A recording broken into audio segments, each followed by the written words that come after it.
siège ici au centre de création départemental des Fours à Chaux, donc il y a un lieu de résidence de création artistique. On bénéficie du soutien du FADEL pour nos auteurs en résidence de création depuis 2020. Nous avons 3 projets qui sont aidés dans le cadre du FADEL cette année.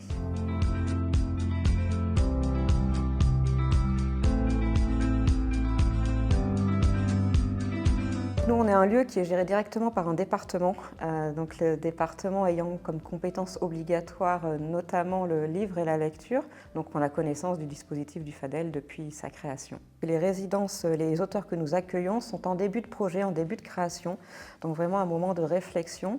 Et c'est vrai que le soutien du FADEL nous permet de mieux rémunérer l'artiste, donc qui peut se dédier complètement à son projet de réflexion, de création, et permet aussi de mener des actions de médiation, de rencontre avec le public. Pour moi, la spécificité de notre soutien par le FADEL, c'est que c'est vraiment un soutien qui est à notre lieu pour accueillir des auteurs en résidence. Ce n'est pas seulement une aide pour l'auteur, pour l'autrice, c'est vraiment une aide pour que le lieu puisse accueillir de manière confortable nos auteurs.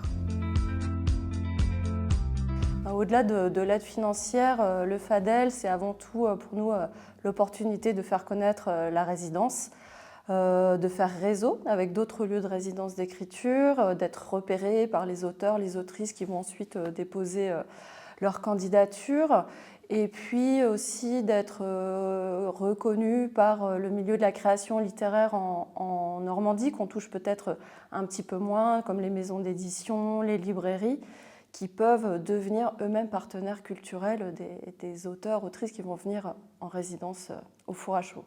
Ce qu'on pourrait conseiller aux porteurs de projets, donc auteurs, autrices qui vont présenter leur candidature, c'est peut-être avant tout simplement de partager les valeurs qui sont défendues par la résidence et le FADEL.